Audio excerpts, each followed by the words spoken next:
प्रतिबोधितां भगवतां नारायणेन स्वयं व्यासेन ग्रथितां पुराणमुनिना मध्ये महाभारतम् अद्वैतामृतवर्षिणी Bhagwati अष्टादशाध्यायिनी अद्वैत्वामनुसन्तताम् भगवद्गीते भगवद्वेषिणी. Yes. Verse 29. Let's start. Verse 29. Threefold division of the mind.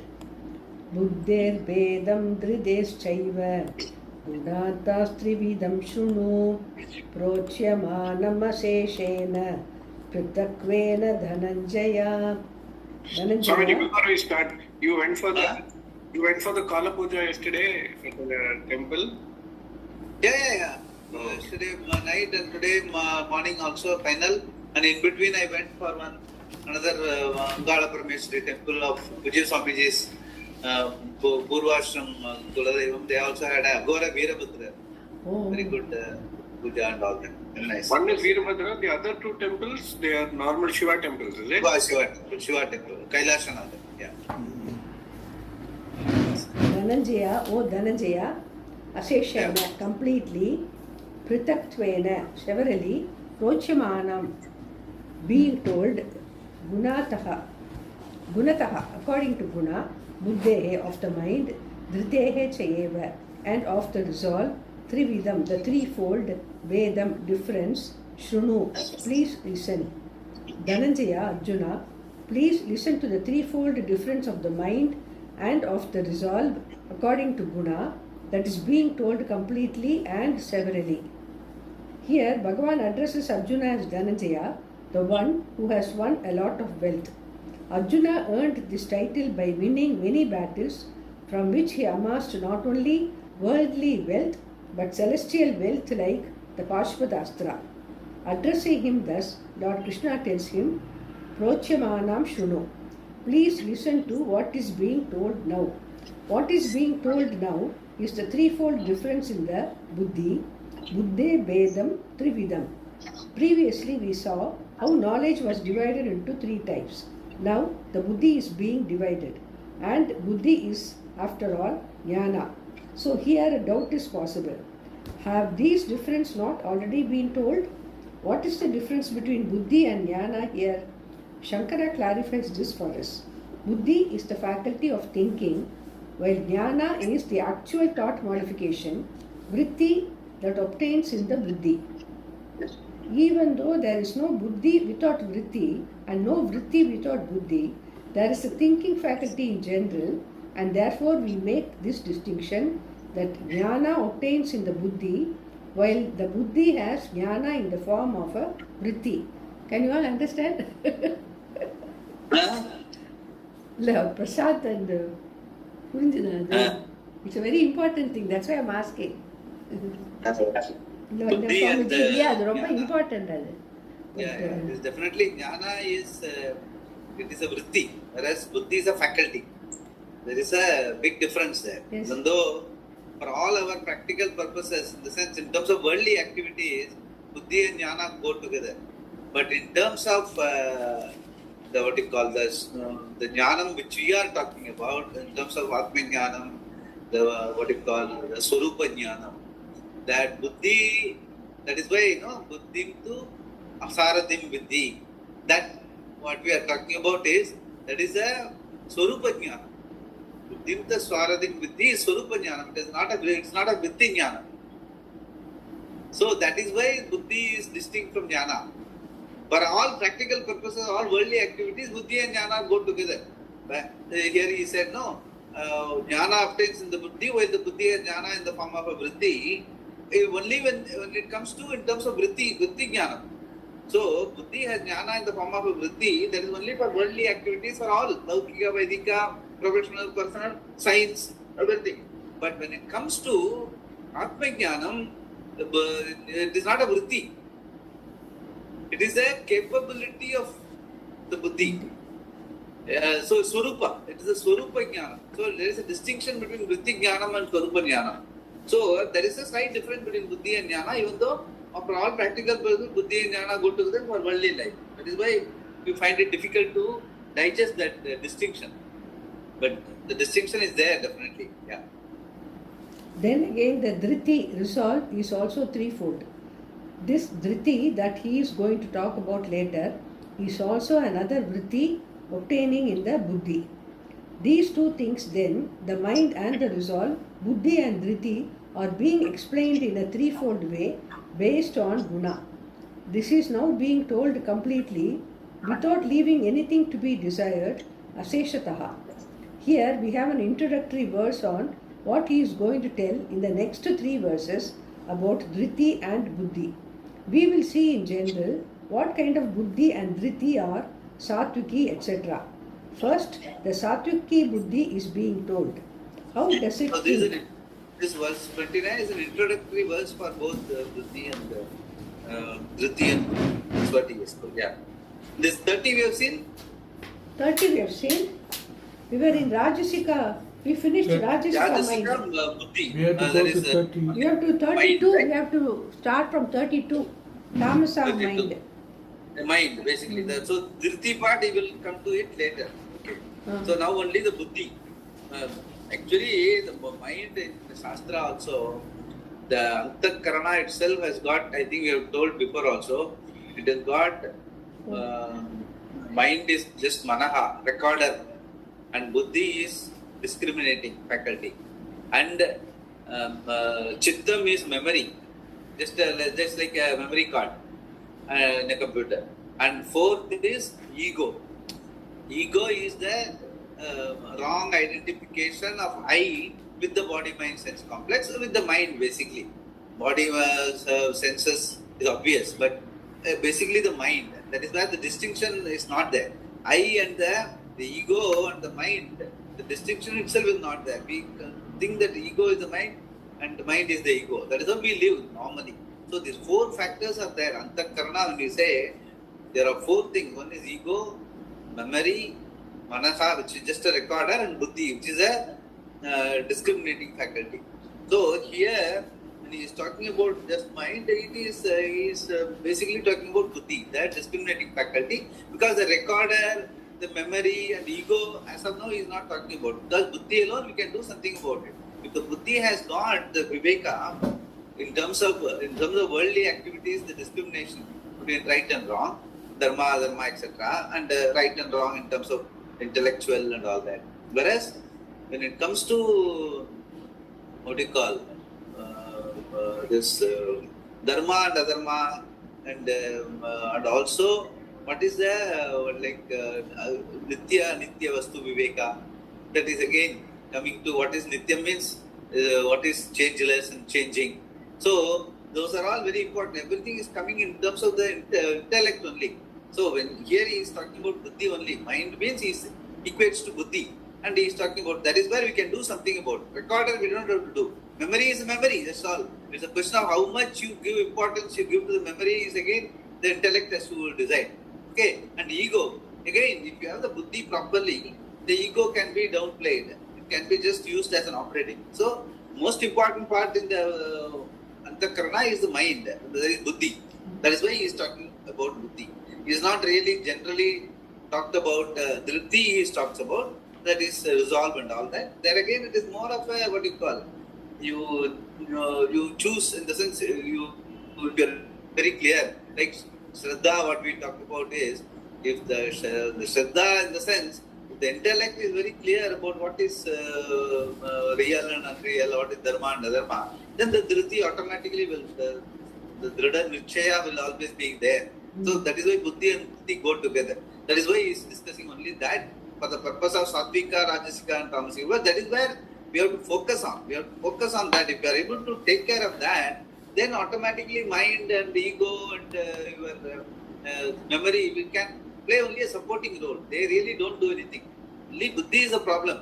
If the buddhi is not kept in good shape, then it can give rise to even emotion. Any emotion you will get. But so it's basically mind is the one thing. Emotion is part of the mind. It is not really. Emotion does not discriminate. Emotion is an emotion. if you have the discriminating faculty proper, then emotion you can downplay. And if discriminating faculty is not proper, emotion will play on the ego. Then I'm hurt, I'm guilty, etc. will become very important in your life. Both hurt and guilt is emotion only, and that is basically because of the too much of dwelling on the mind, whatever is recorded, particular situation or a problem, you dwell on it too much, then it becomes a hurt and guilt. Whereas if proper intervention is done with the right kind of buddhi, then emotion does not play a big role. So all these things are important. That is why he says buddhi, mind means basically buddhi and dhriti, the resolve. These two only is addressing here. That is important. But we have to know that other things are also there. All the four part of it, you must be very alert to that. Yeah. Verse 32. We'll go on to 32, Swamiji. Yeah. So we have done the Sattvika Buddhi and Rajasika Buddhi. Yeah. We have to go to the 32, Tamasa mind. Tamasa mind. Yes. Adharmam dharmamitiya manyate tamasavrita sarvatan viparitamscha buddhissa partha tamasi. Partha or Arjuna, ya buddhihi, that mind which tamasa avrita, being covered with ignorance, adharmam, what is improper, dharmam iti, as proper, sarva arthancha, and all things viparitan, as opposed to what they actually are. Manyate considers sa buddhihi, that mind, tamasi, is tamasi. The mind which covered with ignorance considers what is improper as proper, and all things the reverse of what they are. That mind, Partha, Arjuna, is tamasi. So very clear distinction between the Sattvika and Rajasika. What he said is, both of them, in terms of capability, they are aware of. Tamasa Rajasika Buddhi as well as. Whereas Sattvika Buddhi chooses to stay on the right side of the mind. This is proper, I will stick to it. Whereas, even though the Rajasika Buddhi knows what is right and wrong, it stays with the improper. So, between Sattvika and Rajasika, the beauty is, Sattvika Buddhi stays with the proper and Rajasika Buddhi stays with the improper. And both of them know what is right and wrong. That is generally the case with all of us also. All of us, that's why I am telling, the values matrix, what is Dharma and Adharma, generally people know. That is come as a manual along with our own. When the human being is born, as they grow normally, they know what is right and wrong. Nobody need to go to school to be taught that you should not steal others' money, you should not tell a lie. Actually, I tell children here also, you don't have to tell children don't lie. They don't know how to lie. You only teach him how to lie as parents. If you tell a lie, they will pick it up from you. If you live a life where you don't tell a lie, automatically the children will not they know that it is a value. My parents don't do it, I won't do it. So people pick up lying as they don't pick up lying as a value. They look at it as a tactics because of wrong indoctrination or wrong upbringing and all that. So we don't have to tell children not to lie, because it is part of our matrix, the manual of living, along with when a human being is born. This sort of matrix: don't lie, don't steal, don't hurt others, like do unto others as you would like others do unto you. These are all part of our. We only what happens because of our living and living style. We don't pay proper attention to it, and people pick up such values of lying. Then becomes a compulsive liar. Then when they hurt somebody, they find it is working. Then they make it part of their personality. These things happen. These are all very unnatural things. For a properly developed child, lying and hurting others and cheating or stealing, these are all not of a regular value at all. And we know very well that as a human being, I don't like my items to be stolen by somebody. Then why should I steal? Why should I have to be told that don't steal as a value? These things are not there at all. That is where he says both Rajasika Buddhi and Sattvika Buddhi, both the person knows what is proper and improper, both of them. Only that the Sattvika Buddhi stays with the proper and the Rajasika Buddhi stays with the improper. That is the difference between Duryodhana and Arjuna. Both of them had the same upbringing. Because of some psychological issues and all that, he picked up to be on the other side of Dharma, Duryodhana, whereas Arjuna stayed with Dharma. So that is a very classic example. So that is why he has differentiated Rajasika and Sattvika in a very proper manner, very nicely. Shankara has said, even the verse does not make any difference. In terms of proper and improper, both of them knew. Only that Rajasika fellow stays with the improper as a way of life. Whereas Sattvika person stays with the proper as a way of life. So it's a question of early choice in life. Whatever it may be, I will stay with the proper. Once that value becomes very clear, maybe plus minus will be there. Even a fellow who stays with the improper, it is not that he is going to get away with it all the time. For some time he may get away with it. But later Dharma will catch up with him. That is what normally we all know that. So that is why Sattvika and Rajasika is properly different. Whereas Tamasika is slightly dull-headed, ignorant. He doesn't know really what is proper and improper. That is why he says, which was covered with ignorance, considers what is an improper as proper and all things reverse. He doesn't know really. So he has to be taught. So let us see what he says. Yeah. The person in the previous verse with Rajasi Buddhi knows but not properly. He may know a value but not the value of the value. Therefore he compromises. But the person under discussion in this verse knows things as just the reverse of what they are. He will argue and present what is adharma as dharma. He will say, in this world you cannot survive unless you do these things. You have to be aggressive, you have to compromise, etc. Adharma even seems to pass as a virtue for it. Or he will say, you have to lie. Without lying you cannot survive. If somebody wants to tell the truth, he will advise, it will not work, my dear. You have to learn this. You have no worldly wisdom at all. We all have learned it the hard way. You have to lie judiciously. The buddhi that understands all this as dharma is tamasi. What is not to be done is done. What is improper is taken as proper. And further, sarvartan viparitan manyate. He considers everything opposite of what they are. All things, sarvartas, that are to be known in the world are understood as the reverse of what they are, giving them more value than they have. Why is everything mistaken like this? Because the mind is covered by dullness or ignorance. Buddhi tamasa avrita. Here the three types of antakaranas are told, Sattvika, Rajasa and Tamasa. But this does not mean they are permanently confined to that. The person who has a tamasi buddhi has to be brought to a condition of more rajas. For that, we make him work or get up and run a mile every day. Some education, some discipline is required, and then tamas will go away. Sports is the best thing. You will find the person becomes bright. Then developing sattva is easy. We have to understand that this sort of classification is not to judge anybody, but just to know what is rajas, what is tamas and what is sattva. Everybody is a combination of these three gunas, and here and there will be some adjustments to make. Where there is a problem, we can always change. That is the whole idea. Three kinds of resolve, dhriti.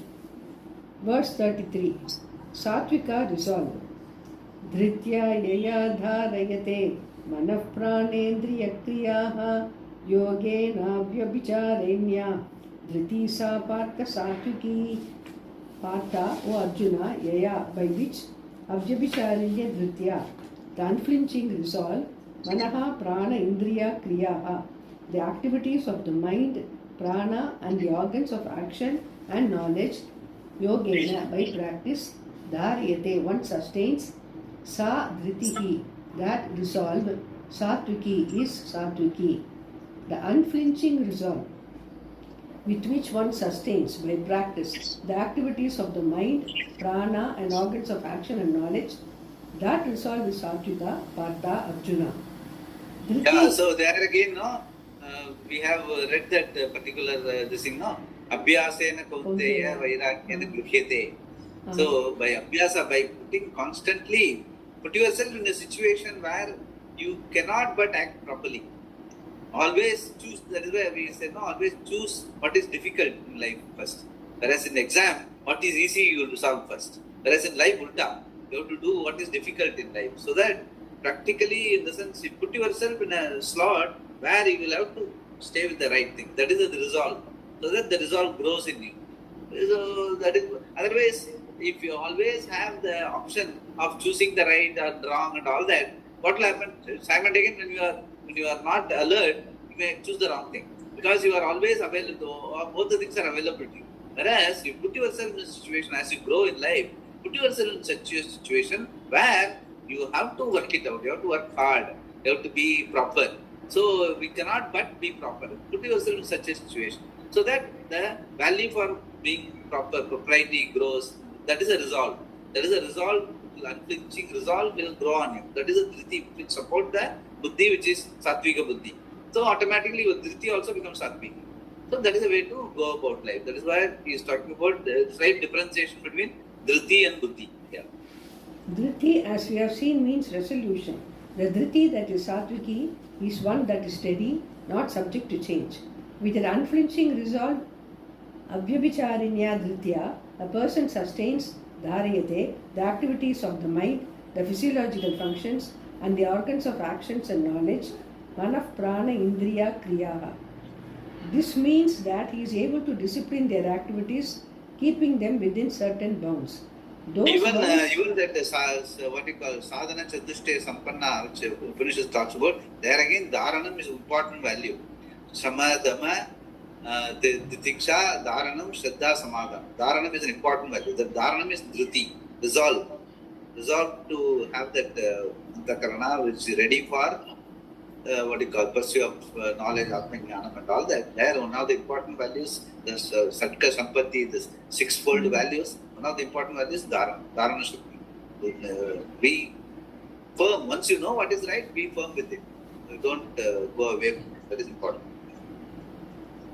These bounds are determined by the way of life enjoined in the Shastra, in other words, a life of dharma.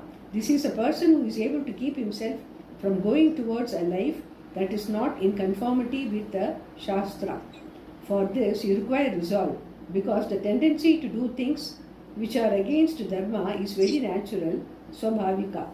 Given proper understanding, the tendency to do the right thing is also swabhavika. But as a child innocently grows in the society, he or she picks up certain tendencies which are against the basic nature of a human being, and after some time they seem to be natural. And then what is natural to a human being is also what is enjoined in the Shastra. This is because one inherently knows what is right. Thus, naturally, there is also a tendency to follow dharma and eschew adharma. These two tendencies, the natural one that makes one follow dharma and the other one picked up that makes one go for adharma, are always at war with each other. In all mythologies, all over the world, the battle is always between the gods and the demons, right and wrong. Destruction is rampant in Sanskrit literature, which is reflected by the fact that there are a number of Sanskrit roots that have the sense of destruction. This is because the whole life is meant to destroy things that are improper. Everyone faces the conflict of whether to stay within the bounds of dharma or to cross them, and it requires resolve in the beginning to stay within the bounds of dharma. This is very important. Very important in the sense it requires resolve in the beginning. As you grow, very early in life, if you build up this resolve to stay with dharma, then it becomes natural for you. Whereas, if early in life you develop a tendency to, it doesn't matter, dharma is okay as long as it's convenient, then that becomes natural for you. So, because what is originally natural is to stay with dharma. But if you are slipping up early in life, then adharma becomes very natural to you. Then you can't reverse it. So, it's very important that to stay within the bounds of dharma early in life. That is important. That is what he says. Yeah. But sometimes they say, if you have that firm resolve, they are not adjusting at all. They don't know the present. That's all. That is why the resolve is not adamancy. The resolve is not adamancy. Resolve is purely internal. It's for the individual, and it doesn't mean you have to throw tantrums. In the sense, you take care of yourself. In the sense, The thing is that the resolve to stay with the proper is meant for you only. It is not that you proclaim and say that others should not and all that. That is where it gets perceived as adamancy and all that. He is not flexible and all that. Because the other person still does not have a value for dharma. You may have a value. So he may perceive it as adamancy because he doesn't have the value for it. If you are in the right value, you stick to it and work it in your own life. As far as others concerned, that is where the titiksha, you have to adjust with them. Accommodation will come in the next value will be accommodation. Oh. So accommodation is when others don't behave as you want, even though you think what you think is proper, how to accommodate, that will come later. That is why these are all twin values, ahimsa and accommodation. And some other thing also will be there. What do you call? Some other, both are in the sense, you have to ahimsa shanti, like that it will come. Adam amanitvam adambitvam. See, amanitvam adambitvam also is, if you have amanitvam, you don't have to talk about adambitvam. But if you don't have amanitvam, then naturally you will slip into adambitvam. So these are all twin values. One value is there properly, then the other value will not, other thing will not become a value for you. If you are too much self-conceited, people should respect me, automatically at some point in time you will pick up damba also. What you don't reserve also, you will expect people to pay respect for you. In the same way, ahimsa is a value for you, fine. But then what is the opposite of it is, if somebody else hurt you also, naturally you are going to be affected. You will be sensitive about it. That is where you have to find a way how to accommodate others. That is where titiksha, all those things, you have to bear with it, because you are not here to change the world. You want to imbibe correct values in your life. But the others don't follow, you must be able to accommodate that without getting hurt or without feeling guilty. That is very important. That will come in the next... some people, for Shivaratri, they want to go to the temple, but they are aged, they are old, they are not fit enough. So the people at home say, no, don't go. They say, no, I will go, and they are very adamant in going. So that's what I am asking. For such places, people at home don't want. They say, pray at home. That is where here he says very clearly, early in life. These things you have to develop early in life, it doesn't come later. So thereafter you have to just bear with them. As far as you are concerned, you have a value for it, but you accommodate the elders who are not able to change their mind, the way in which they behave. Because early in life they have become too very focused on what is, as I grow older.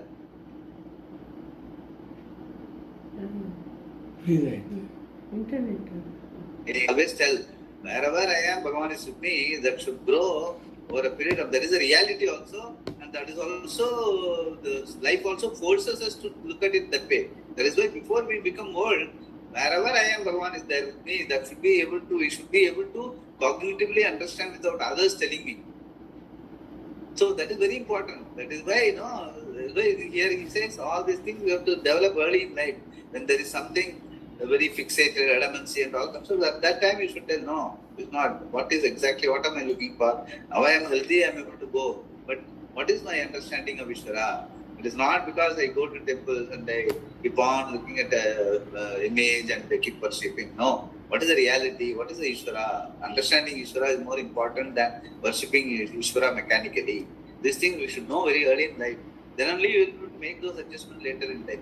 But of course, if some elders are there around who have not made those adjustments, they have made those learnings, you can't do anything about it. You have to accept them, you have to accommodate them, whatever possible, take them. Otherwise, I can't go, you are not healthy, I cannot take the risk of taking you. You have to bear with, she will definitely curse you or whatever it is, it doesn't matter, okay? Her curse will not affect me because I am doing it in the right spirit. Leave it at that, that's all. Don't try to change them. Be like that. I have faced that with my own mother and all that. She will insist on going to temple and all that. On Pradosham, every Pradosham she wants to go. Most times I will take, but sometimes I won't take. But she will definitely shout at me. I said, okay, doesn't matter. This resolve is born of one's understanding of the value of what is proper and improper, and it becomes firm by practice, yogena, by a life of discipline, attitudes, etc. This includes karma yoga as well as meditation.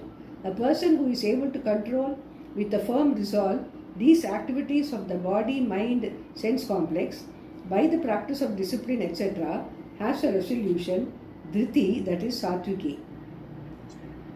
It reveals the predominance of sattva guna in the antakarna. The person karma yoga means it is not just doing seva or like that. It is also in terms of our own personality. How are we behaving in our normal situation? How do we take care of our regular activities? No, that is karma yoga. That comes with lot of dhriti and sattvika buddhi. As long as your sattvika buddhi and sattvika dhriti grows, then that itself is karma yoga. You don't have to really go and help the society and all. Even internally, if you are able to grow, that itself is a big karma yoga. The person who has a predominance of rajas also has a dhriti. Even the Rakshasas and Asuras have a firm resolve. Bhasmasura had such a great resolve that he got Lord Shiva to appear in front of him.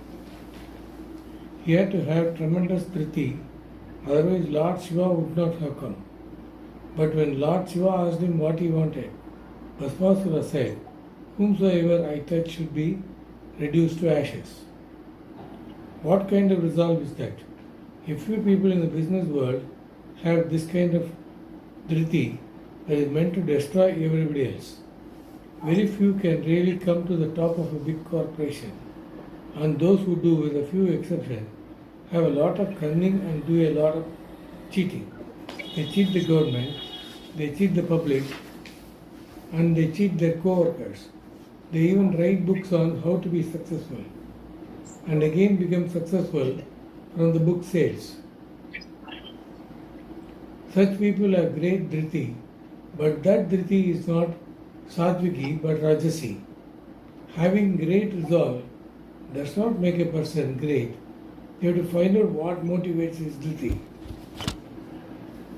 Therefore, to make the difference between the sattviki and the rajas dhriti clear, Bhagavan begins the next verse.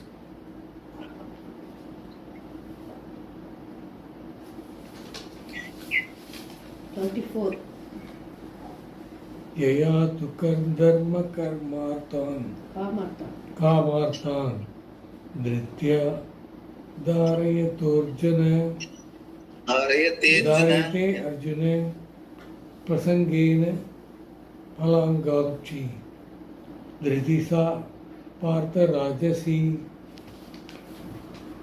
Partha, O Arjuna, tu, whereas prasangena, as occasion arises, pala akankshi, the one who has a longing for result, dharma kama arthan, religious merit, pleasure and security. Yaya tritya, by which resolve, dharayate, sustains, Arjuna, O Arjuna, sa dhriti, that dhriti, rajasi is Rajasi is Rajasi. Whereas the resolve with which the one who has a longing for result as occasion arises sustains activities for religious merit, pleasure and security, that resolve is Rajasi. Partha. If you look at this sentence in isolation, whereas the resolve with which one who has a longing for result as the occasion arises sustains religious merit, pleasure and security is Rajasi. If you look at it normal parlance, this will be considered as a very successful person. A person who has got the resolve to have his own security, his own merit, religious merit or otherwise pleasure in good proportion, and he has got the resolve to pursue it, is perfectly all right in life.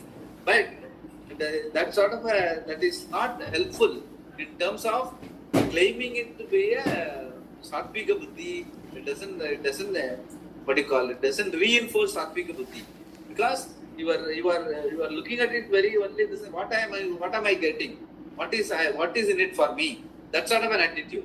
What is in it for me was that sort of an attitude, that's a dhriti, that's a resolve with which you approach life. Automatically, you will buddhi also will be rajasi, and it will never be sattvika. Since you have a resolve to be a successful person. That's what he is. So that sort of a resolve also is not good. Resolve also should not become rajasi. Even the buddhi may have discrimination, but if the resolve is to become successful somehow, then automatically the earlier thing, no, Rajasi Buddhi, which he has explained, everything he knows what is proper and improper. But we stick to Rajasika, the sense the improper, because his resolve also is improper. So the resolve is improper, because of that, even though he knows what is right and wrong, he is not stuck with the improper things. So his Buddhi discrimination didn't help him.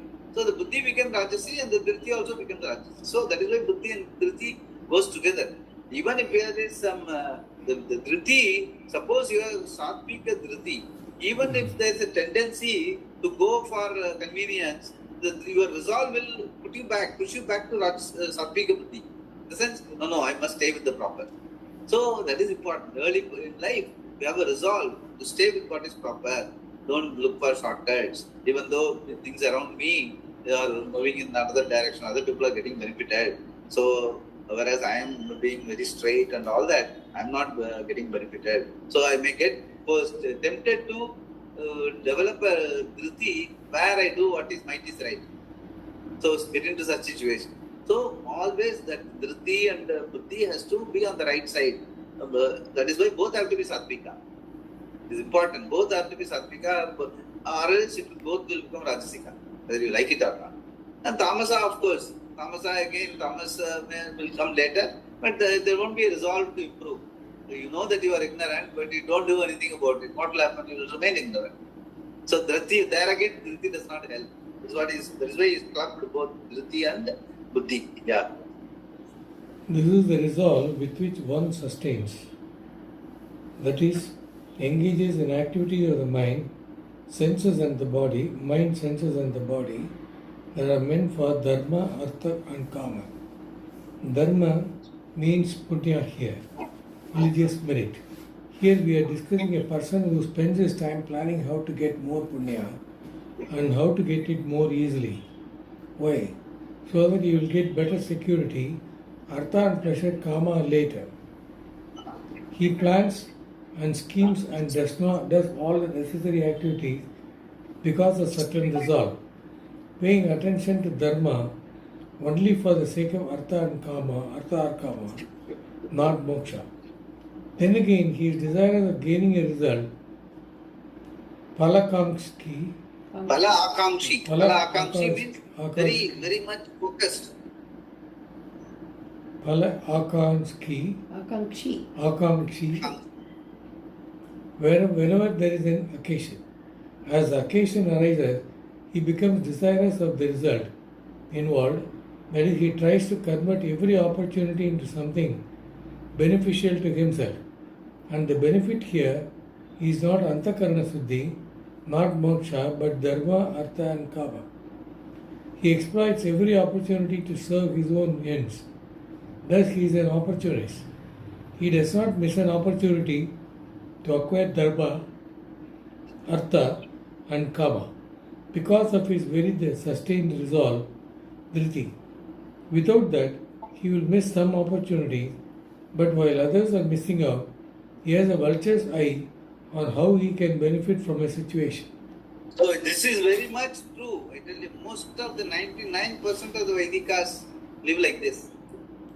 They are always focused on punya. Whatever I will do, even the next generation, they will say, no, you must keep going to the temple, you must do this thing, that thing, so that you learn more and more punya. Accumulation of punya is the focus. When they were working in office, they were accumulation of wealth and power and all that. After retirement, accumulation of punya.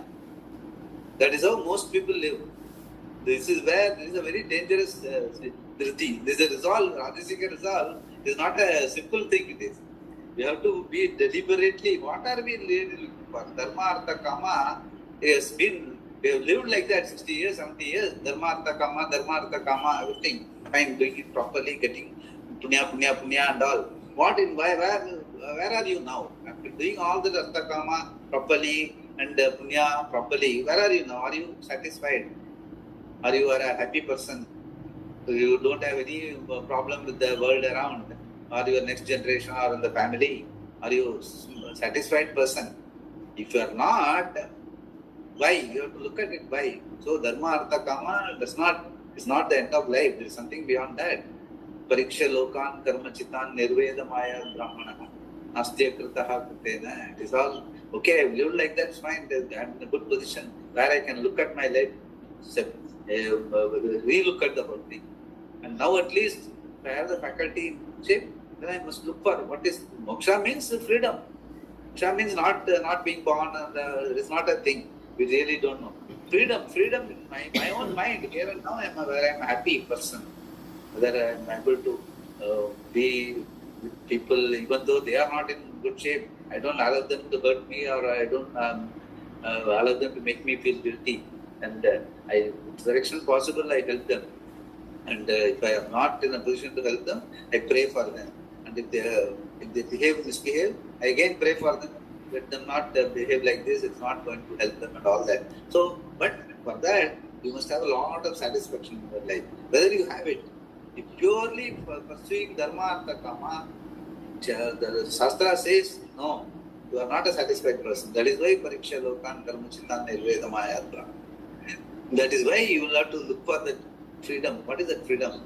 Well, freedom is your understanding. That is why this phala, shanta, akanksha, all those things you will do. What is for that you have to be in the present. That means you have to be comfortable with the present. Here and now I am a happy person. That means not because of I am X, Y, Z and all that. I have lived my life and I am happy wherever, whatever I am, because internally there is that sukrut is there. Adhikku you must have discovered that sukrut. I am a happy person. Irrespective of whatever happens in my in my neighborhood, in terms of the artha, kama, whatever money I might have earned. Today my son or daughter-in-law may earn much more. So I should not feel jealous about it. Am I feeling jealous about it, or I am happy with them?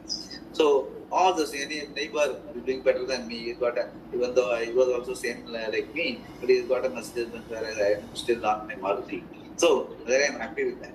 Or I am still the akanksha is left. All those things we have to do some internal thinking. Then only the resolve will move from this Rajasika resolve to Sattvika resolve. So very important for individual, each one to look at it very honestly. Where am I in my own mental space? Whether I am a happy person, in spite of all my dharma, artha, kama having gone okay. That's why he says it's not miss an opportunity to acquire dharma, artha, kama. If you are already a happy person, why you are still insisting more punya, going here, going there? Just be content. No, you are after going to Divedesam, Urudana Payatna, Nidudana Pono, Nidudana Payatna, Mududana Pono. Because there is something, you are not being happy with yourself. Unless to stay with you, just not doing anything, just be. No, I can't. Even though I am old and all that, I still want to, because I can't stay with myself. Why I can't stay with myself? Whether I am happy staying with myself. You have to look at it. Nobody can tell you. You have to only make it yourself. If you are happy, then that means there is a resolve. There is a resolve which is not Rajasika, it is Sattvika. So that is why we have to see where exactly we stay and accordingly making adjustments. It's possible if your faculty is in good shape, but like you say, very old, it becomes, there is no mechanical in this. People live mechanically. They don't even look at they can't even think in this direction. What is my vritti, what is my buddhi and all that. They just live mechanically. That is how they have built so many years. Because there is always a period in life, 40, 50, 60, that is the time you may be able to relook at your life. So the pariksha lokan karma chitan does not happen at 80. It doesn't happen.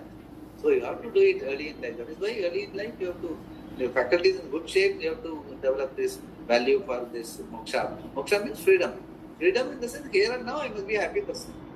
Whatever it may be, I might have done something great or not done something great. Those things do not matter. I am a happy person. I have discovered my happiness. That only the individual can say. Nobody else can say. And accordingly, then those things are in place. I'm a happy person now. Automatically, these things, Sattvika Buddhi will be there. Sattvika Buddhi will be there. If it is not, then you have to examine where is your Buddhi and where is your Buddhi. Then you make an adjustment. No, come on, now I will, okay, at least till now, so far so good. Now I will make a change because Gita says this. So that is how we have to listen. So a lot of introspection is required. When it comes to 18th chapter, you have to do a lot of introspection in your realities. Yeah. A vulture's eyes are always on the ground below, looking for something dead, no matter how high it soars. Flying so high, it looks unconcerned, as though it does not care what is happening down on the earth. But then you will find that suddenly it zooms down as soon as there is a dead carcass anywhere, because its eyes are always looking for that. Similarly, this person also has eyes like those of a vulture, looking for opportunities to make a kill. According to the conducive situation, Prasangena, he is a desirer of the result, a Pala-akamshi. Pala-akamshi. See, this is, mind you, this is all being told for a person who is seeking punya. He has got a vulture's eye for seeking punya. How to gain more punya. See, he is not talking about a person who is doing some robbery or something like that. Businessman. Vaidika, I would say. Yeah. No, we look at it as a businessman. He will always see for opportunity. That also he has already told. He himself has told. So we don't need that two-horned asuras and all. There are enough corporate asuras, Swamiji used to say. Yeah. And the sustained, unflinching resolve that makes him an opportunist, always thinking about dharma, artha and kama. He is called Rajasi because he is born of Rajas. As it was already said, the dharma here is religious merit for more security and pleasure. Now the third type of resolve, the tamasi driti, is being told. Son. Yeah. Actually, Swamiji, this one thing which I noticed in society is people, in order to maintain the status of something, tend to involve in activities to maintain their status. And they do a lot of activities like what we just read now in order to do it. That's also one of the examples where, like, I'm just saying for myself. Say, for example, I want to be in par with, the kind of status that I have to be. So like that, some people will continuously buy a lot of property or buy some materials in order to keep up to the level of, how I have lived in my past, like that. That also is something we should realize that, okay, we are at this level, so we should remain in our stature and just remain normally, right? That's also important, right, Swamiji? Yeah, it is. In the sense, you should not contravene what is described as a value here in Gita. You have to differentiate. There is a fine difference between Rajasa and Sattvika in all our value activities in terms of accumulation of Dharma, Artha and Kama. So, you have to, as long as it is in the Sattvika, fits the Sattvika definition, Dharma, Artha, Kama is not a problem. But if it doesn't fit in, if it becomes a Rajasika, then Dharma, Artha, Kama is a problem. Acquiring wealth, properly acquiring wealth, properly acquiring punya, and properly enjoying pleasure, all that indulgence is also a problem. So we cannot say, no, I can afford it, so I can do it. No, there is something, you have to do some introspection. Whether, even if you can afford it, not to indulge in kama, pleasure.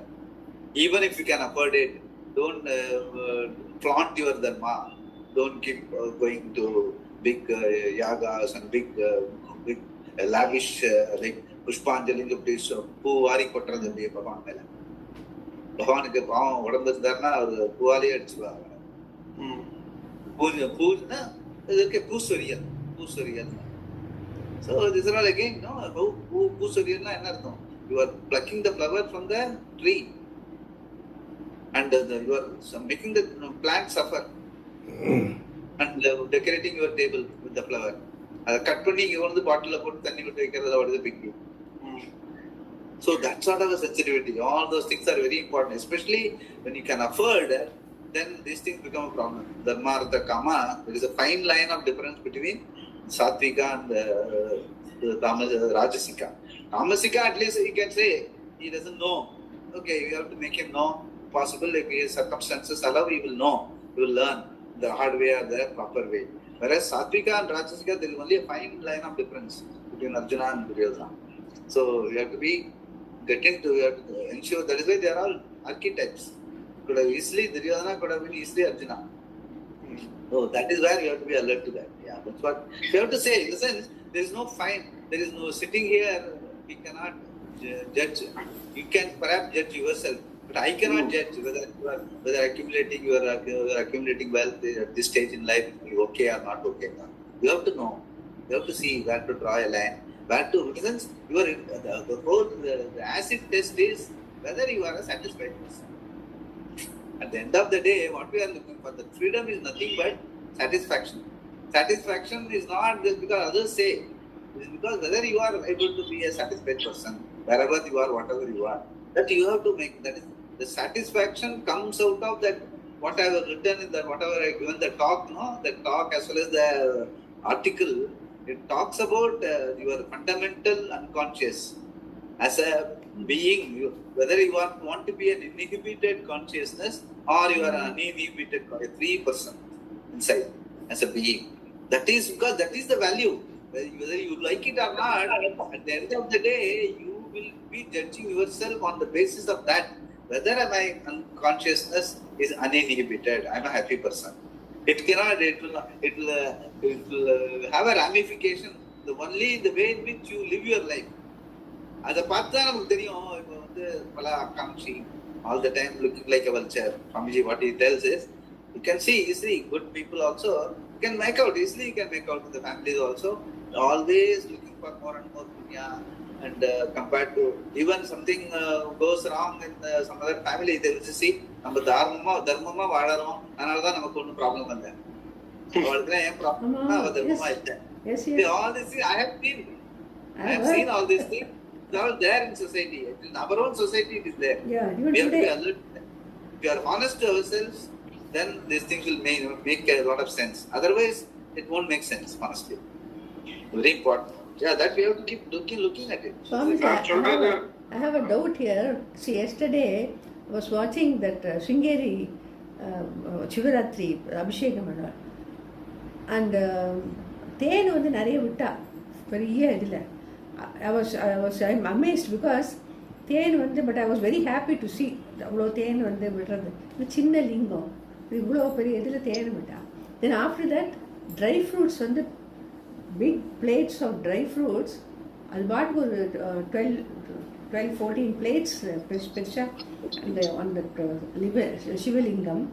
ஆனால் I couldn't help thinking, why so much of different fruits, the dry fruits. Because who does it want? It is not a question of, suppose lakhs of devotees come, ஆளுக்கு ஒரு bottle கொடுத்தாலுமே அது it can become like this. If it is like that, perhaps okay. But if one person, just to show his vanity, he gives a gold-plated cover for the lingam. Lingam is supposed to be in stone. Ada complete gold plate பண்ணி அதை lock பண்ணி வேற வச்சிருவா. Then you don't really have a worship a lingam. You are worshipping a gold-plated lingam.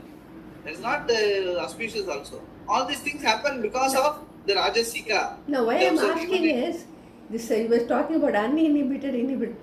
Then I myself not thought, why am I thinking like this? They are Swamiji, they know. Swamiகளுக்கு தெரியாதுதா சன்னிதானம்க்குலாம். So நீங்க சொல்ற மாதிரி probably they distribute it among the crowd. So then I was thinking then that's why we should not use it to judge others. We should see where we are. Then I was thinking, it is inhibited consciousness. Very important for us to, okay, a thought like that may come in our own. Then, okay, let it be. Maybe a lot of people have come, devotees are there, and they are doing. Yeah, that's what I thought. Let it be there. So pray. Honestly, when I do that, I pray that all this help them to develop a proper Ananya Bhakti, and let that help them to live a life of dharma, and let that help them to ask this question: what am I interested in life? And that finally let it fructify into the Ananya Bhakti in terms of நானும் பகவானும் ஒன்றுதாங்கிற அண்டர்ஸ்டாண்டிங்க ஒரு நல்ல குரு கிடைச்சி அவளுக்கு இதெல்லாம் கிடைக்கணும். This is how I pray, honestly. When I go to temple, every time I go to temple, I pray like this. So you have to give benefit of doubt to others and pray for them also. And at the same time, what is your focus? You are not going there to judge others or something like that, and you are not interested in getting your aggrandized in terms of more punya, more dharma, more ratha, more nama. But I am interested in doing Ananya Bhakti. That's the focus of it. அது எல்லாரும் திருமஞ்சனமே ஆறுது, பிரிய நிறைய அபிஷேகம் அலங்காரம் பண்ணியாச்சுக்கு அப்புறம் என்ன பண்ணோம்? It is not because the deity is glorified, no. It is because all the people who have been there in the prayer, in the hall, they are all there. Tanu manu sab kuch Allah da punudita Bhagavan. So what is already given is surrendered back to Bhagavan. So all the beings are there. That side Bhagavan is there. Now let all these beings get blessed. Let them understand that our reality is one with Bhagavan. Ananya Bhakti erpadundha. That is how we have to pray. And let that be the focus for other people also. Even if other people might have come with some agenda, but by your prayer, perhaps his thought also will change. So that is how we have to do. There is no choice, because we don't know exactly what motive they do all these things. Whether it is to aggrandize, what he is talking about, the Rajasika resolve, whether to aggrandize more punya, or to be one over the other. See, I am doing better than the other. The Shingeri Indamadam is doing better than the Andamadam. So all those things, even at the level of Vedikas, these things we should avoid. We should avoid those things. That is why this is being told very clearly. What is Rajasika and what is Tamasika and what is Sattvika. No, finally I was thinking, is it because of my inhibited consciousness that I am thinking like this? That's what I was coming to tell you. Yeah. So I was thinking, see, I have inhibited consciousness. That's why I am thinking all this. Yeah, maybe at some point in time you may feel, I am better off than the other person. This is there again isolation. This is a fragmentation. In the sense, you must try to be one with all people. During the temple, at least, that is why the samashti prayer is very important. All of us should pray in such a way that the whole sarvojana sukhino bhavantu. In the sarvojana, there may be good, bad, ugly, everyone will be there. But still, you have to pray like that. Sarvojana sukhino bhavantu. Then automatically your consciousness is uninhibited. Otherwise, it is inhibited. There again, you go and compare. I am a better bhakta than that fellow. Like that Sadhudyam, the Vaishnava tradition is there, no? Sadhudyam. All those things, the differentiation. There again, fragmentation. That is not. Oneness is oneness. Oneness is the reality. Everything else is fragmentation. Even in worship. That is where there is a deficiency in that worship. We should get out of those things. That is important. Yeah. Swamiji, actually, two instances. This is about myself only. See, someone is coming from abroad and, they are asking for a holiday excursion to go somewhere. It is costing some 10,500 rupees per day in a resort or something. So, assume I am working as a normal person. I will not be able to afford that 10,500. So I say I will come during the day and I will go. Now, assume the family is a very big family. They tend to tell us in our face that, okay, you came only like as if you came for some pittance. So now also you are coming for some pittance. They judge us as something as, you are affordable. They have judged us in the very beginning at our younger days. So what happens, Swamiji? As you grow better in your life, now you become good in a good position.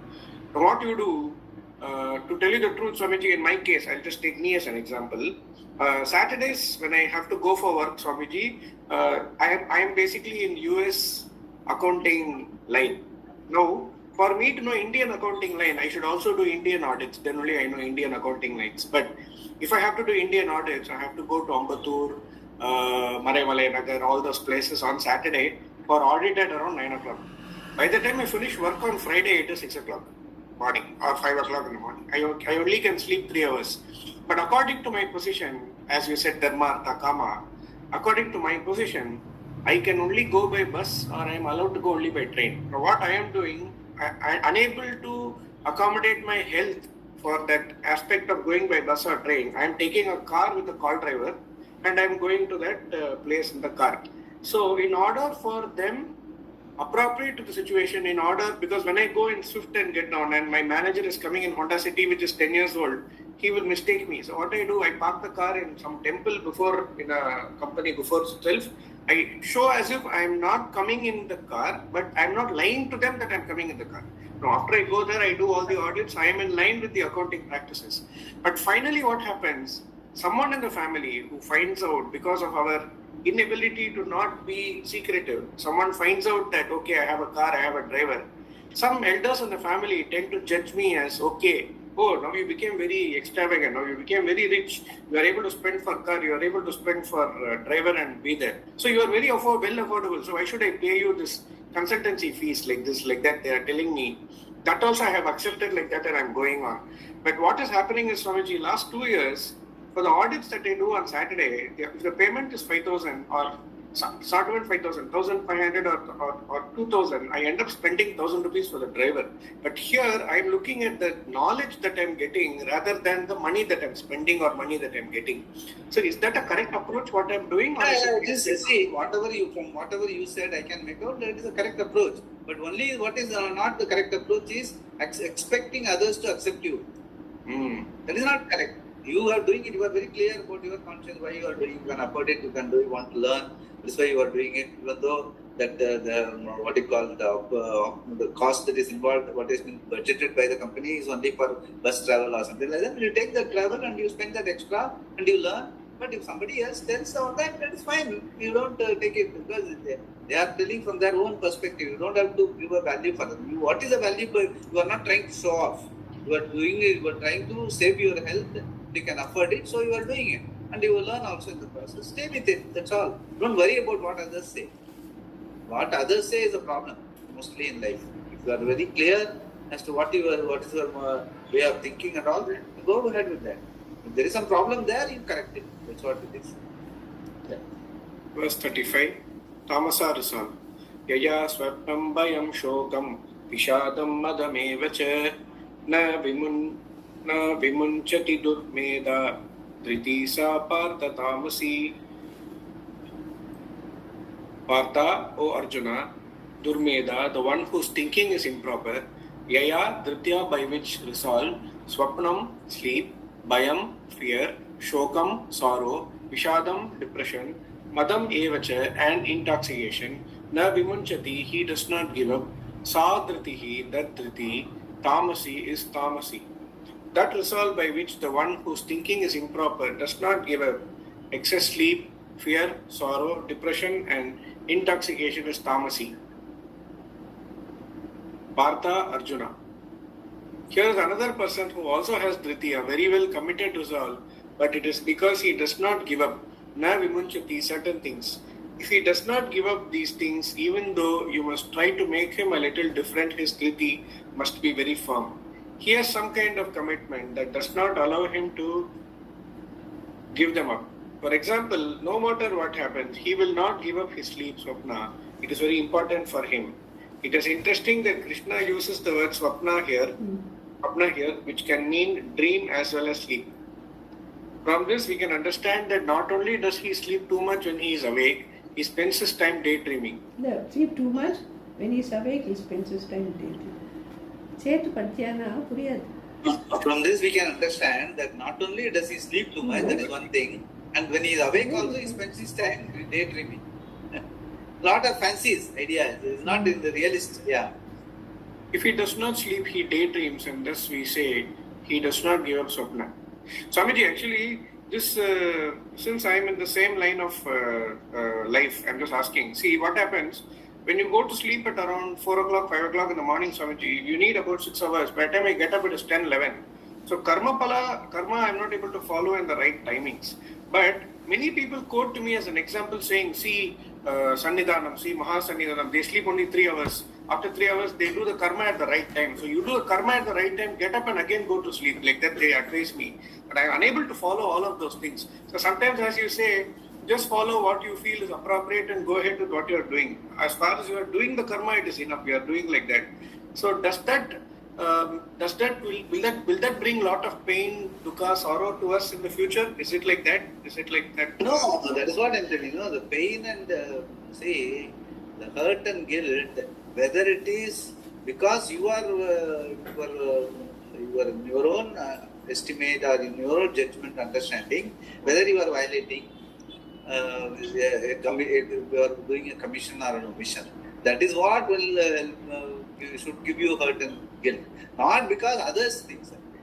So the others, the hurt and guilt the Shastra talks about is purely your own omission and commission, not others' omission and commission. Others' omission and commission, they have to pay for. You should not be paying for others' commission. That means there is something wrong. You are way of, that is where that Manitvam and all the time looking up to others to respect you and all that.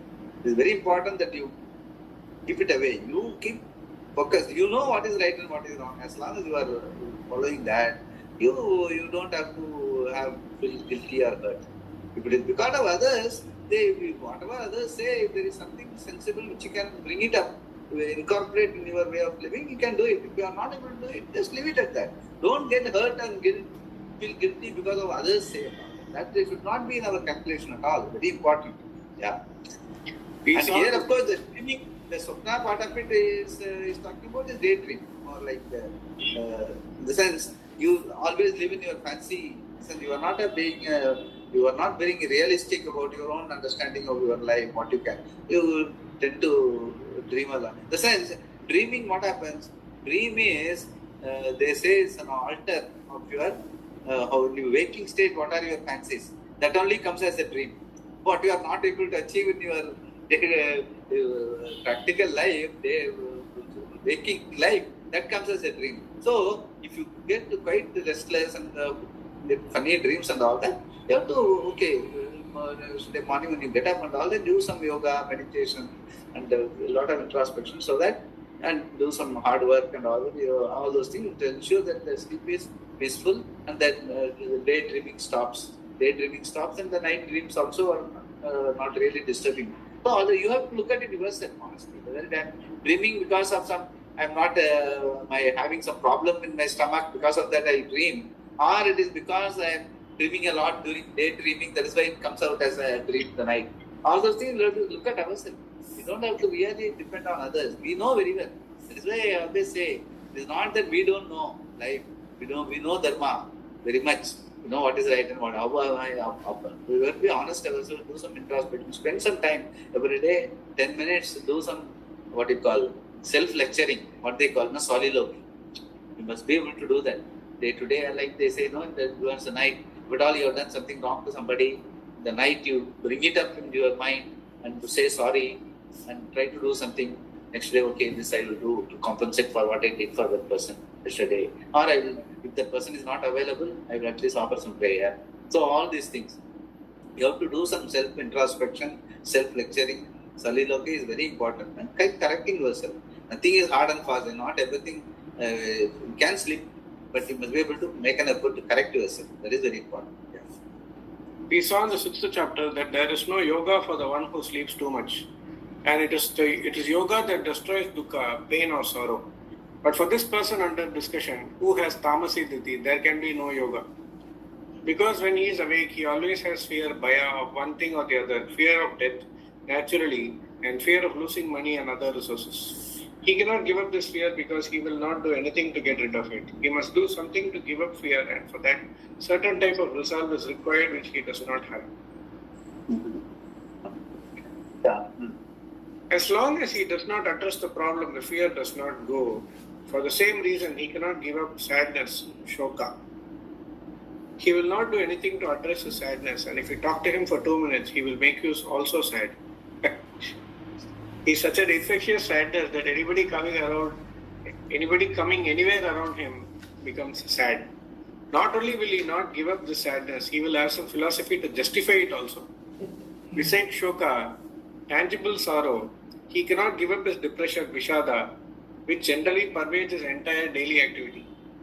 He is like someone who is under the spell of intoxication, mother, always pursuing simple gratification of the sense organs because that is the only thing which can keep him in good humor. At the same time, he will not listen to anybody, otherwise he would change. This is also the duty of a person who makes light the achievements of other people while inflating his own. Because he is intoxicated by vanity, fighting his own inferiority complex, he puts on a superior air. Otherwise, he has to face himself, and that is very painful. When he sleeps too much and has fear, bhaya, sorrow, shoka, and depression, vishada, what kind of self-opinion will he have? How is he going to avoid an inferiority complex? It is impossible. But how does he fight that complex? By dismissing the whole world. That appears in the form of an air of superiority, which means he has no way of learning. Therefore, we say he does not give up his intoxication. Madamna vimunchati. If he would listen to somebody, he might change. Because of Mada, the fellow cannot bend down to anybody. This arrogance is the expression of his ignorance. Swamiji, actually, in the job front, all what we are facing nowadays is, example, even Friday, my manager called me and said, one AI program has to be done every year in your process that you are doing, and we have to make it AI related now. Now, when I think back and retrospect, if everything goes by AI, then what happens? My job reduces and completely my job may also go. Like that, some people feel in the software front. I'm not telling my job, generally I'm telling. Now, being aware that AI will take away our job and we will become jobless, we should look for some other job. But again, the job that we have done in a specific line is not allowing us to go into some other line and continue in this job. So, what do we do in this type of situation where we have no kind of direction and no kind of, resolve as to what to do? No, these things, these are all topical. You can't, there's no real solution from the Shastra for all those things. You have to find a way, because this is a changing world. AI is there. You have to update your skills and wherever possible incorporate AI, like they say, as you said, try to bring in AI so that you learn before others learn and displace you. You learn and become more useful to the company so that they will retain you and you can give jobs to people and all that. Like that. See, these are all part of the learning. If you are there, if you are in the ocean, you have to learn how to swim. No, there is no choice. You have to do these things. I don't think there is no any shortcut for this thing, but you have to learn. You have to be learning. That is purely in the sense, I would say it's not topical, but it's not in terms of here we are talking about in terms of an attitude and approach towards life. There's nothing to do with job skills or that there's a fear of being displaced and all that. That is always there. When the systems do get updated and all that, the old people who are not updated, their skills do become obsolete. But that is nothing to do with the value which you are talking about. Here we are talking about how are we looking at our attitudes in life. What is the Krishi, whether it is proper, improper, whether we are more and more focused on Dharma, Artha, Kama, or we are interested in Moksha, freedom means reality understanding. The understanding of life as a whole, rather than focused on accumulating more and more Dharma, Artha, Kama. So those are the things. In that situation, where is my Buddhi and Vritti? Whether it is in that Moksha side or in Dharma, Artha, Kama accumulation, or just because I'm neither interested in Dharma, Artha, Kama, nor interested in Moksha, and just want to be lazy, and for anything and everything I have an excuse. I keep only talking about others, like Swamiji always used to say, that Vai Chavadal Vittu Vittu. There's certain elders, people have, there are only two qualifications, Vai Chavadal Vittu Vittu. He will always put down others and he will all imaginary, won't mind telling lies to show himself up superior compared to others. There are people like that. There are certain stereotypes like that. Swami used to say that. So you have to keep an eye on that. Okay, be sympathetic with them. Try to pray for them also. But we have to only ensure that we don't become like that by the time we go. So we have to understand certain things, like we have to look at others and learn how I should not be. That also we can learn. So because they are like that only you are able to learn. If such people are not there, you would not have learned. So you must thank them for being like that. So that is how it is. Yeah. I will read Prashant. Yeah. Once you finish the verse, you want to read, Uncle? verse No, I will 30. read because after 10 minutes only. So you are waiting for password. I have in between. I have some phone call exactly. Okay. So I have to go. Swamiji, the way the AI is doing now, it is frightening actually. You see, actually these exam questions, paraphrasing, summary, everything it gives in minutes, seconds actually. Gives perfect See, answer. why exam questions and all? I'm telling no, even Shastra. If I put this uninhibited consciousness on chat GPT, it tells exactly what it is all about. What is the reality and what is psychologically, what it means, what is not, what does it mean. It's all very much. Somebody told me that it looks like since you are interacting and you are putting it on your channel and all, they are picking it up and putting it in chat GPT. So that can happen. So ultimately, what is important is, see, in terms of job and our day-to-day activities, it may help a lot. In terms of, we are able to get an answer quickly and we are able to act on it. And you have to be alert because it may be picking up from all sources. Whether it is really suitable, whether it is amenable in your current situation, you have to again use your discretion and apply what ChatGPT says. And in terms of understanding life also, whether it helps you to live that understanding. That is why very important. That no AI can help you to live that understanding. Okay, it can give you an understanding. What is the holistic view of this particular subject? But whether you are able to live it, or it is only theoretical information and knowledge, that is very important. So, we have, as far as job and other practical activities and economical activities and all that, the AI, we can take help of AI and again use our judicious situation where you want to be in life. So whether you want to be, so it can keep telling you, AI can tell you how to become rich, but whether becoming rich is your attitude in life. That is what we are discussing here. Our resolve in terms of Sattvika, Rajasika and Tamasika and Buddhi, no AI can help. How do you want to be? What is your level of satisfaction? What is your freedom? Because freedom and the uninhibited consciousness, even though he says, but he cannot live it.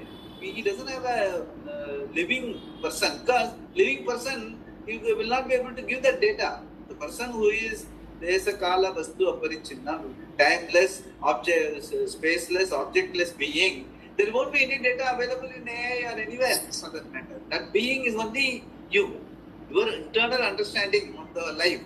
That is where the Shastra and your own understanding of life, no AI can displace. Because AI depends on empirical data. Empirical data means either it should be time bound or space bound or object. It should be minimum an object. Whereas if it is not empirical data is not available, it is not AI is not going to help. No technology or science will help. Only your understanding your life only can help. That is what we are dealing with. That is why I feel that this understanding of life on the basis of our Shastra as a Pramanam is indisplaceable at any point in time. The billion years back, now or next million years later also, this is very, very unique in our life. That my understanding that is the reality cannot come with any AI tag or something like that. It can give a word meaning, whatever word you use, what is the meaning you can tell. But it cannot give a person, a prototype person, who is having the uninhibited consciousness, who is a saint. And all that it cannot bring a prototype like that because it is not available for interpretation. Empirically, no data is available.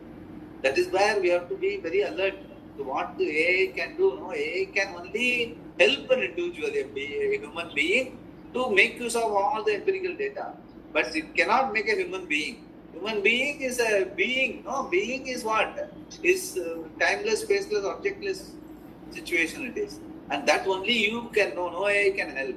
So we have to differentiate what AI can do. AI can do, actually make use of it. One more additional tool, that's all. Like even science, like even technology. Science became technology became now AI, IT, everything. But finally it's a tool only. AI is only a tool. They also call it only as a tool. But it doesn't replace a being for his satisfaction. A free being cannot be replaced by any AI because it doesn't have the scope of replacing a human being. That is why it is still a tool only in the hands of a human being. It is not going to replace a human being. It can replace a job. Because you don't do that job, you do something better. So that all becomes, since those tools are available, you increase your capability of being more holistic in your effort. You will be able to, do better and better without doing much using the AI tools. You will be able to live a good life. Okay, then living a good life, what you are going to do? Understand. You spend more time in introspection, understand life as this is the being is the Purnam Atma is the reality. That sort of maybe it will help you to understand yourself better. That is how we have to look at it, rather than look at it as something in danger, I would say. It's all very important. You not get bowed down by technology advancement. Technology and all, like always, Swamiji always used to say, only all innovations have come from dissatisfied people only. If you go back to history, only a dissatisfied person can bring in more innovation. The person who is satisfied, that's all. So what drives all these things is dissatisfaction. Why there is dissatisfaction? That no AI can answer. Only you have to answer. Swami, that's what I'm thinking also. Now, that reason is AI, it is frightening actually. It is frightening way. Shastras only. Frightening. Not Shastras. Shastras also, if I give some sloka or something, give intense meaning, intrinsic meaning, so many things. It also prompts you want to know this, you want to know that. That is true. That is true, Kumar. What I am trying to say is, finally you have to own it up. No, whether whatever meaning it gives, whether it means to you, whether it enhances your satisfaction, that they cannot say. I tell you, it can give various meanings, Shastra meanings. They are all Sanskrit. Everything is there. I am telling you, my own words. I keep putting it there, and I get some information and all that. But ultimately, living that typical word is uninhibited consciousness. If you go to ChatGPT, it tells many things about it. Whether you right now, here and now, whether you are an uninhibited consciousness is your reality, nammalaala own up pannikka mudiyadha. That is where the asset is. That is where your understanding. If it is there, it doesn't really matter. Because of the ChatGPT information and all, you are able to find yourself, you find that this is my reality. If you are able to understand that, fine. Reality is yours, it is not AI's. So we don't have to worry about that. That's what I'm trying to say. Because it can give only information and knowledge. Information and knowledge is what all the time changing. What doesn't change is your reality. That is neither information nor knowledge. It is your reality. That is why it is called self-revealing. Self-revealing revelation. Ishvara Vachanam. Ishvara Vachanam means it is time immemorial, it doesn't have a change. Because it doesn't have coordinates. It is a dimensionless thing. So, with reference to that, you don't get frightened by what AI says. Because AI says from where various people like, I might have put something in my channel, some other Acharya would have put something in the channel, some other Acharya. All that it collates and gives a gross meaning. It's just does the collate and gives it. Fine, you look at it, instead of going various books, listening, you look at that, you get various opinions. Yeah, look at it. But finally, the understanding is your understanding, no? Whether you are able to understand it correctly. And that is there, that you go ahead with your understanding. That is where it is important. It is not frightening. It is only an information tool, after all. Just collating information faster and from various sources, which physically you will have found it very difficult for you to do it yourself.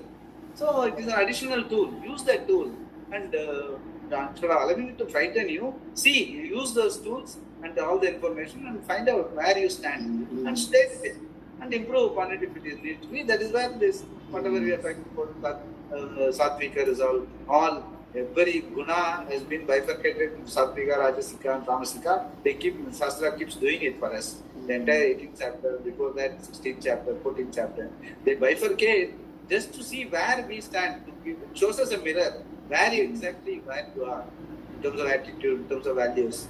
Whether it is helping you to be a Sattvika. Sattvika means what? Whether you are able to stay with Shuddha Sattva. Shuddha Sattva means what? That uninhibited consciousness is my reality. Shuddha Sattva means what? Uninhibited. Sattva means reality, where I am able to be uncontaminated reality where I am able to live. That's what all these bifurcations of Sattvika, Rajasika and Tamasika does. And you look at it as a mirror and see where you stand And if some more information gives ChatGPT gives, that also you look at it and see where you stand, where you can improve upon yourself, make so small adjustments and be a happy person. That is what important. That is what we have to do. All these tools. One more tool, that's all. You don't have to worry about AI. Yeah. Swamiji, Especially actually, for us, in terms of job and all, yes. But for my sister's grandson, Swamiji, he's a degree student, software. He says, Pati, sister's grandson. Pati, everything is done by AI, Pati, why should I read? Yeah, those things everything is done by that. We have to answer those questions. Okay, I'm getting delayed. Okay, Swamiji. We'll stop. So we stop at threshold, Yeah. threefold divisions of happiness. Yeah, we will start with that. Yeah. Om Purnamada Purnamidam Purna Purnamudachyate Purnasya Purnamadaya Purnameva Vasishyate Om Shanti Shanti Shanti Shri Gurubhyo Namaha Hari Om. धन्यवाद Swami ji. Om Swamiji. Om.